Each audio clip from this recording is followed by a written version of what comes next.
Next up is Senator Cory Booker. And just a little bit about him. Senator Booker, you may know this because there was a documentary about him, you know. It's a good story. It's a great story. Senator Booker started his public service in Newark, New Jersey, where he founded a nonprofit organization to provide legal services for low-income families. At the age of 29, come on, 29, he was elected to the Newark City Council, and beginning in 2006, he served as Newark's mayor for more than 7 years. Anyone from New Jersey here? All right. Senator Booker is the first African-American elected to the U.S. Senate in New Jersey.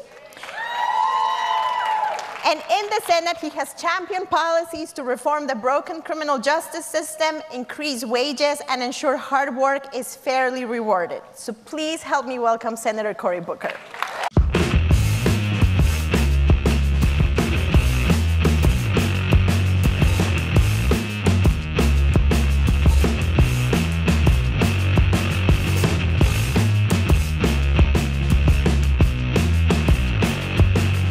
Start with a counterintuitive statement. There is this mistake people make about presidential elections, and we've heard it from somebody who I won't mention who says, only I can solve all the problems. We have to remember how change is made. It wasn't a whole bunch of fellas in the early 1900s who gathered together on the Senate floor and said, it's about time those women have the right to vote. That's not how it happened. It wasn't Strom Thurmond coming to the Senate floor and saying, I have seen the light, those Negro people should have some civil rights. No, change does not come from Washington, it comes to Washington by people who fight for it and struggle for it and organize for it. I began my career in the streets of Newark, New Jersey as a 20-something organizing tenants who often had felt isolated and separated by slumlords who were not providing safe, decent, sanitary housing. And we beat them because of the power of the people. The power of the people is always greater than the people in power. And so you all are here not because of an individual candidate, and this election season can't be just about an individual office. We have to talk about the deeper dissatisfaction in our country because of the anti-democratic forces. You all are here because I know you join my feeling to be dissatisfied that we live in a nation, as my friend Brian Stevenson says, that has a criminal justice system that treats you better if you're rich and guilty than if you're poor and innocent. You all are dissatisfied, like me, that we live in a nation where millions of children find it easier to get unleaded gasoline than unleaded water.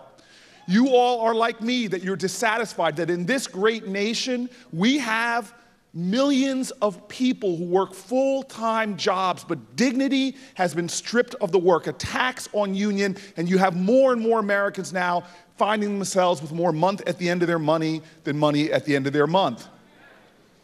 You all are dissatisfied that we live in a nation where the growth of corporate power has gotten so much that they are now finding ways, as they have in the past, to publicize the costs on society and privatize their profits.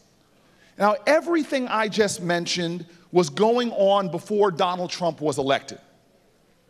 We have to be serious about what's happening. I'm traveling all over the country now, and I see from Iowa to South Carolina that it's not just about who's president. State legislatures are attacking public education. State legislatures, like we see, are attacking the right to organize in states. This period in American history has to be about more than just one office and one person. It has to be that moral moment in our nation, like the civil rights movement, where we expand the consciousness of our country and return the power in this nation to the people. And power concedes nothing without a demand. We must organize, we must fight, and even after Election Day in 2020, whoever is president and whoever the Democratic nominee, all of us must line up in solidarity behind them. And when we win that office back, that office holder must lead the greatest grassroots organizing efforts we ever seen to secure in this nation, again, a country where public education is fully funded, to secure in this nation where we have a criminal justice system that is not known for jailing the mentally ill, jailing the addicted, jailing the poor, but is about restorative justice, about empowering people. We've got to return to a nation that favors unions and gives them the power they need to organize and to grow and not shrink and decrease. We need presidents that are going to organize for our rural brothers and sisters, living in communities that are being hollowed out and disinvested. This has got to be a different kind of election because there's too many of our brothers and sisters that are hurting. I live in an amazing city, in an amazing community. I'm proud to be the only one in this election living in a black and brown inner city neighborhood, and right now, the median income is below the poverty line. I see my neighbors who work full-time jobs but still need food stamps at our local bodega. Shahad Smith, who I lived with in the projects for almost 10 years, was murdered with an assault rifle at the top of my block. I live in a country where black men like me were 6% of the nation's population, but we make up over half of all the homicide victims in this country. We live in a nation right now that if you're born in communities like mine, this deck is stacked against you. We have got to make this a nation where the dream and the ideals of this country work for every American, where we live up to our ideals that all men and women are created equal, where the oath we pledge are not just words from our mouths, but a reality in America that we are a nation of liberty and justice for all. And so, I'm looking forward to answer your questions, but for me, I'm not running for president because of an office or position. For me, life is always about purpose and not position. I got into politics as a Central Ward councilman because of communities like mine, too many people being left out, too many people being left aside. We must be about the purpose of this nation, the dream of this country. I am fighting to run for president because I think we can reignite that dream again, bigger than any individual. And that's where I want to end. I want to challenge everyone, and I'm excited about answering your questions, but we are next week going to be at the 51st anniversary of the murder of Martin Luther King in Memphis. And if you go there to Memphis, Tennessee, and you look down right there at the Lorraine Motel, you are going to see words from Scripture that are a challenge to future generations. They're the words that Joseph's brothers uttered when they saw him in his coat of many colors, that dream interpreter, and they grabbed him and they threw him into the well to die. Well, there are many Americans now that feel isolated in a well, feel the country ring hollow with their experiences. The question is, will we be like Joseph, who went from the pit to the palace? And so right there where Martin Luther King shot are some words that Joseph's brothers uttered when they saw Joseph in the desert. And the first time I read them, I took them as a challenge to us. Right where King was slain, what are those words? It says, "Behold, here cometh the dreamer. Let us slay him and see what becomes of his dream." What will become of the dream of America? Well, I tell you right now, it is time for this generation to dream again. It is time for us to reclaim and reinvigorate the dream. It's time for us to dream again of a nation that every child has a great public school to go to. It's time for us to dream again that every family has health care, that it's universal for all. It's time for us to dream again that work has dignity and all can retire with security. It's time for us to dream again. Bold dreams and defiant dreams and daring dreams and the humble dreams of America. And if we stand together and work together and dream together, I promise you that this election will be more than just taking one person out of office. This will be the beginning of the next era of America, where dreams are not just words or songs, but a reality for all. Thank you. Yes. All right. I gotta give you a high five on that one. Thank you. Come sit with us, Senator Booker. Thank you, thank you, thank you. This is just the beginning. Amen. All right. So we've got some questions from our people for you. Just so you know, Ana Maria is on your left side. She may give you a little tap because we know you have a gift for the word if we're running out of time here. So with that, Senator, kicking us off with the first question of the day is Joe Mayhew, the Secretary-Treasurer of CWA Local 1103 in Westchester, New York. My neighbor. Yes, yes. My neighbor. Yes. Joe is a veteran of the United States Air Force, a former operating engineer, and he joined CWA when he went to work at Verizon as a cable splicer 28 years ago. Now, Joe is a leader and a community builder in every sense of the word, working on campaigns all across the region, particularly most recently for the New York's campaign for the Fair Elections program. Joe, we're happy to have you, and the floor is yours. Great, thank you. Joe, thank you very much, man. Absolutely. I just want to first welcome you here and thank you for taking our questions today. And with that said, my union, CWA, is very politically active in New York and across the country. And the truth be told, we make a lot of campaign contributions. Some of them are pretty sizable. But we at CWA have no illusions about who really benefits from the current campaign finance system.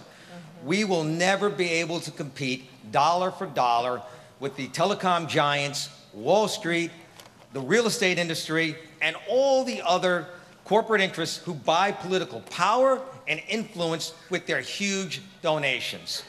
Senator, I appreciate that you have pledged not to take corporate PAC money. But large individual donations, particularly from the employees of Wall Street and corporate law firms, have been a major source of campaign money for you in the past.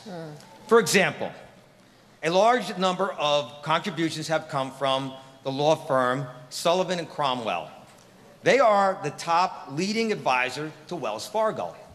Senator, as you know, Wells Fargo has been guilty of massive fraud against consumers and has also fought CWA's efforts tooth and nail to stop us from organizing bank workers.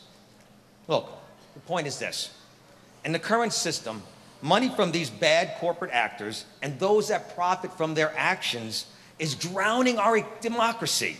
There is only one real solution: ending the system of elections being financed primarily by large private campaign contributions.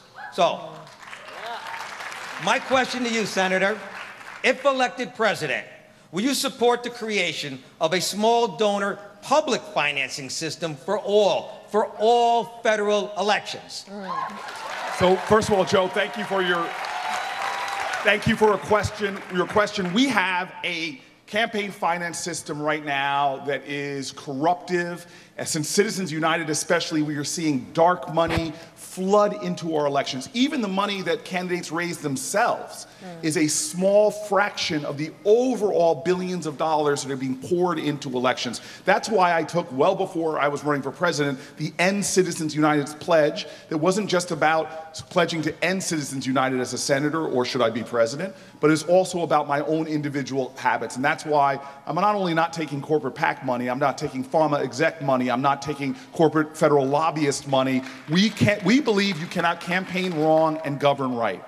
To your question, I pledge as President of the United States that not only will I work to tear down and end that Citizens United decision, but that I am going to set up and fight for a campaign finance system that favors small dollar contributions the same way that I'm running my campaign. But I want to go to some other issues you talked about. Because the good thing about my record is it wasn't just as a senator. My record goes all the way back to being a mayor of a low-income city that I fought through the worst recession there is. And folks have looked at my voting record, independent people, and when it comes to Wall Street, for example, as one independent observer looked, we have taken not only the stands to fight against the rollback of Dodd-Frank, but taken the positions of Wall Street, as one independent group says, 0 times. Because I go home to Newark, New Jersey. Life is about purpose, not position. My neighbors work minimum wage jobs. They are struggling. My fight and my loyalty since the day I first ran for office in 1998 has been with the kind of folks that, many of them are members of your union, the kind of folks that work at the airport in Newark, who clean planes, the people who deliver meals, but don't get paid what they deserve or living wage. We are at a time of corporate profits at an 85-year high and wages are at a 60-year low.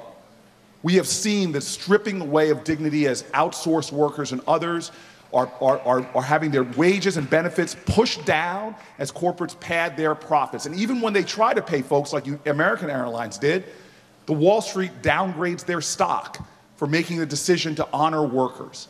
So not only will I fight to change our campaign finance system, but I am going to do things that change the incentives to make sure we get back to an economy where corporations value workers. And even more than that, where corporations who violate workers' rights and workers' dignity pay a price for that. Let's use pharmaceutical companies, for example. Right now, we have perverse incentives that give pharmaceutical companies all kind of tax breaks and even periods of monopolistic control over drugs. We grant them that in this country. They call it exclusivity. Well, I have legislation that I believe, if I become president, I can make law where if a pharmaceutical company raises their prices in our country higher than that in other countries, then we not only don't allow it, but if they do it, we take away their patent and let other generics come in and undercut the cost of their drugs. This is about writing the rules of the game that favor labor again, because labor is under attack. And these are rules that have allowed it. Even things like stock buybacks used to be illegal in our country back in the 1980s. We need to get back to rules of the game that benefit workers and benefit struggling families who are just trying to afford the basics in their, the basics in their lives, from childcare all the way to the cost of prescription drugs. Thank you, sir. Thank you, Senator. Actually, the next question is a bit related to the one that what you just discussed. So I want to take us back to the the question of how we make campaigns be rooted in the aspirations of people. You have a very strong record on criminal justice reform, but as you know, the private prison industry actually exercises a tremendous amount of pressure in our democracy through lobbying and campaign donations, campaign contributions. The private prison industry has seen a boom under President Trump with the increase in detentions and deportations, especially. Major banks like JP Morgan Chase, Wells Fargo, recently announced that they were getting out of the business of financing the caging of humans, thanks to the organizing of people in these rooms.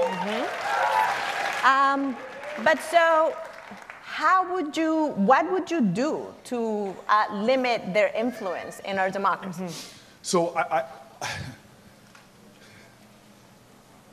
this is something that is so, forget what I'm running for. My life has been about trying to tear down this system of mass incarceration. It is such a cancer on the soul of our country that since 1980, we've seen our prison population in America go up 500%. And you can tell a lot about a country by who they incarcerate. In Russia, they incarcerate political opposition. In Turkey, they incarcerate the free press. Here in America, look at our prisons and jails. We incarcerate the mentally ill. We incarcerate the addicted. We incarcerate the poor. The women we incarcerate in America, let's be clear, over 80% are survivors of sexual trauma, rape, and physical abuse. And we overwhelmingly incarcerate black and brown people. There is no difference in America between blacks and whites in using drugs or dealing drugs. In fact, there's not only no difference, but we are overwhelmingly driving incarceration on the drug war. In 2017 alone, there were more marijuana arrests, marijuana possession arrests and convictions in America than all violent crimes combined. And so black and white, no difference between using marijuana or dealing marijuana, but blacks are almost 4 times more likely to be incarcerated for it. This is become, as Michelle Alexander calls it in her book, the new Jim Crow, because we all know when you have a conviction for doing things that 2 of the last 3 presidents admitted to doing, that now you can't get a job, you can't get a business license, you can't get a loan from a bank, you can't get public housing. In many states, you can't vote. And so this system is something I have been fighting against since I was in college. My time as mayor was trying to dismantle the system. My time when I ran for Senate, my pollster told me, hey, this is not a popular issue, don't talk about it. And I go, leaders don't follow consensus, they mold it. So I've been to private prisons to visit them and see what they're doing. Their rates of security for the inmates, as well as even for the prison guards, is lower than that of those. Nobody should profit off of the incarceration of other people. I am against private prisons. I will not only fight to lower their quota, I will fight to end them in our country because that should not happen. And I will continue my fight to end mass incarceration in America, which is a waste of taxpayer dollars. Our infrastructure is crumbling, and all we seem to be doing is building prisons and jails to warehouse human potential. Thank you. Thank you. Thank you, Senator. This is clearly an urgent challenge that demands a concrete solution. Next up, we have Julian Castro, a member of Make the Road Action and Center for Popular Democracy Action, and a community leader and advocate for immigrant rights. Julian is a Colombian immigrant. Yes. And she lives and works in New Jersey. She holds a master's degree in business administration. Where in New Jersey? Elizabeth, you're my neighbor. All right, Julian, the floor is yours.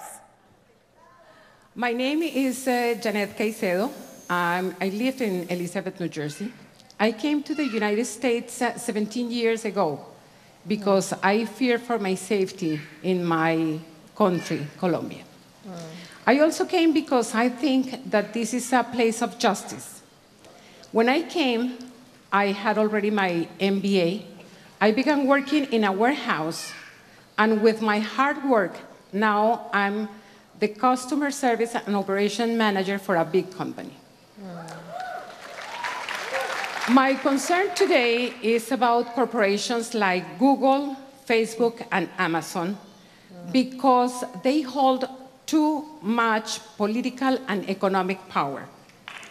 Not only they don't pay the fair share of taxes, but the concentration of power stifles competition, weakens workers' power, fuels affordable housing crisis, ignores our environment, risks our democracy, and allows for surveillance and abuse of information and data. The antitrust law created a century ago were meant to stop this kind of corporations and to stop this dangerous power over our economy and our democracy. This has been not working, and because it's not working, our community, the people, the elected officials, and we, the people, are fighting back these powerful corporations. I want to ask you, what will you do to challenge monopolies so that we are protected from systemic corporate power that abuses our families and our communities? Thank you. Thank you very much. Thank you. So this is something that I have been fighting on with legislation and determination across the board when it comes to the concentration of corporate power in this country and how it's hurting everybody from the farm industry to the pharma industry. This unchecked corporate power and monopsony power, in other words, the pressure they put to lower wages as well, is something that's unacceptable. And so I've fought from no poaching clauses and things that protect workers against monopolistic power. I've been calling for the Department of Justice and other agencies within the administration to begin to check monopolistic power, specifically about Silicon Valley's power that we're seeing. We have no rules. We need to have better regulations to protect our privacy and our security, because right now they are profiting off of our private data in ways that I think violate our basic fundamental freedoms and rights.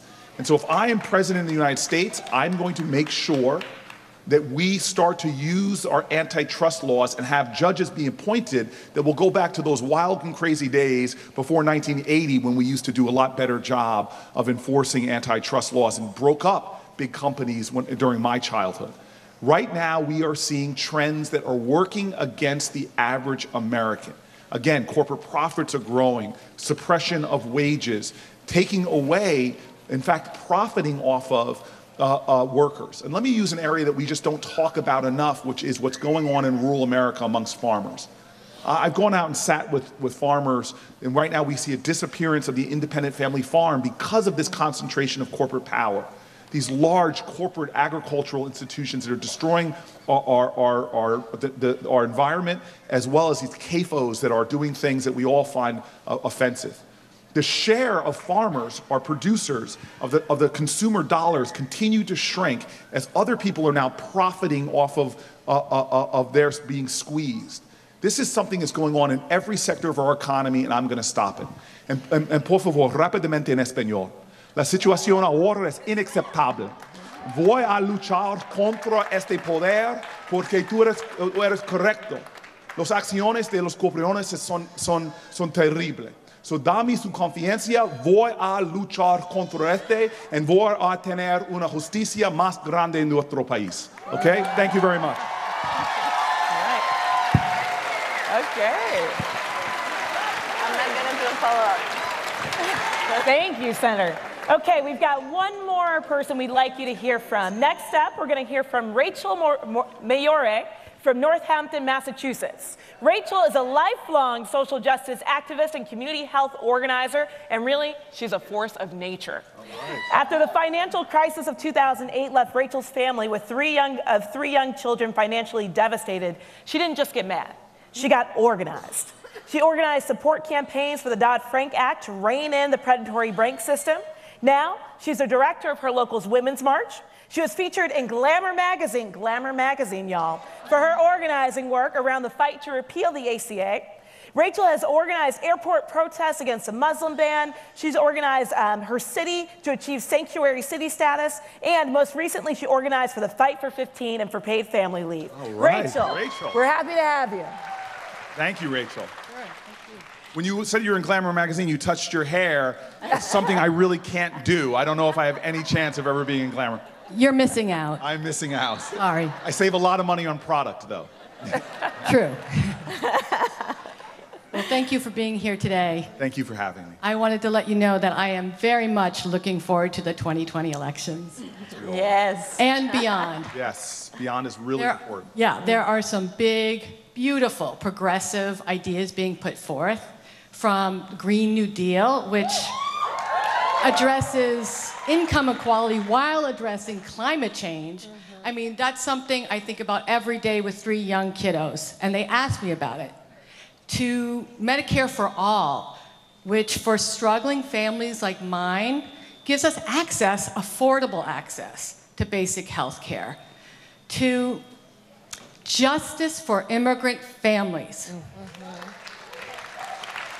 They are just like me. They want a decent life for themselves and for their kids. And you know, I and so many others have been fighting for these ideas for years. Here's the thing. I need to see progress in my lifetime. The future of my children, the future of everybody's children, absolutely depends on it. But we know that these life or death policies will face a 60-vote threshold in the Senate. A reality that allows for relentless Republican obstruction. How will you overcome this obstacle to ensure that your bold reforms that you champion can actually become a reality? Thank you. Thank you very much. I want to stand this because I feel the same way. First of all, I support Medicare for All. I support the Green New Deal. These are issues that are at the core of who I am because of, again, where I live and the urgencies of my neighborhood, which are obviously felt by your family.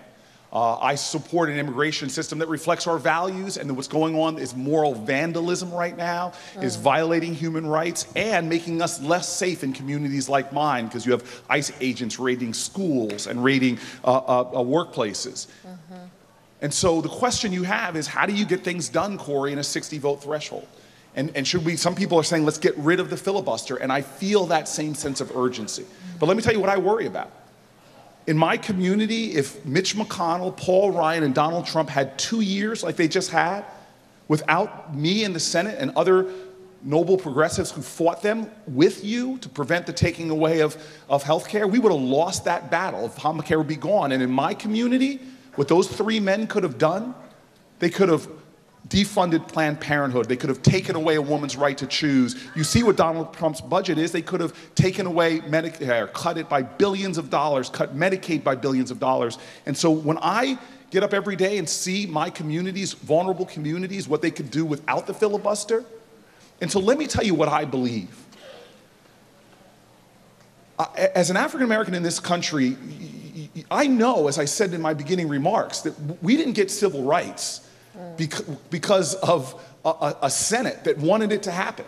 The longest filibuster in our country's history was a racist rant of a filibuster blocking civil rights reform by Strom Thurmond, who I talked about. But we overcame that by organizing all around America. Not only did we win civil rights, but we ushered in a Democratic majority that lasted for years and years and years because we got active and organized. And what bothers me now, and I've seen it, this is why I worry about making this election about one person and one office, is because if Donald Trump is removed and we all go back to doing what we were doing in 2014 and 2012, we are going to lose the House of Representatives. We could lose the Senate and lose our ability to get a progressive agenda done. This is not about one person. It's about how much are we going to get off the sidelines and into the game like you did, because I'll tell you this, the opposite of justice is not injustice, it's apathy, inaction, and indifference. And so if I'm your president, like I said in my introductory remarks, because this is one of the most important points, you are going to see me pushing to do grassroots organizing, because I know the facts. Texas is a blue state already. All we got to do is go out and organize, folks. Iowa, blue state. There are blue states all over. If we just get out and do the organizing, and this is what makes me excited. I want to tell you a confessional here. Because somebody mentioned about going out to airports like you did. I tell you, when I went out to those airports to help people get lawyers who were being detained, I was blown away to see a packed concourse, people cheering and singing patriotic songs. That's who we are, cheering Muslim families like Abraham, welcoming strangers in the desert. I go back to tell Joe Donnelly about it from Indiana, and he says to me, we did the same thing. I went to Indianapolis Airport, packed concourse. We were hugging people coming off, except for there were no international flights. We were just hugging people coming in from Detroit. This has been the 2 most hopeful years of my life, not because I'm happy about who's in office, because I was taught from a woman on the 5th floor of the projects that what hope is the active conviction that despair will never have the last word. And so this is my confession to you and why I know where the power is, and it's not just in one guy running for office. This is my confession to you because I see you. When Donald Trump gave his inaugural address, I was worried. I was slipping into the seduction of despair. I thought maybe his speech would call America together, but it wasn't. It was such a bad speech that George Bush, as he's leaving, he turns to Bill Clinton, it's reported, and said, well, that was some strange shit. I go home that night. And I curl up in my bed because my mind is worrying about health care. My mind is worried about mercury and methane rules. My mind is worried about all these things. I'm curled up, worrying, slipping into the seduction of despair, curled up on my bed. And the next morning, a whole bunch of women like that woman who was my tenant leader, who said hope is the active conviction that despair will never have the last word. A whole bunch of women coast to coast in this country came out. And they marched, and it was like they were saying to me, Cory, this is not a time to curl up, to shut up, or to give up. This is America. We know our history. This is a time to stand up, to speak up, to rise up. Because when we stand as Americans, when we join together and fight together and work together, no filibuster can stop us. We ushered in civil rights, women's rights, workers' rights. And in this era, if we organize again, we are going to bring a progressive agenda to this country and move it forward for everyone, no matter who's in the Senate. Thank you very much, everybody. Right. God bless you. Thank you so much. Thank you. Give it up for Cory Booker, everybody. Thank you so much. Thank you. Organize. Organize.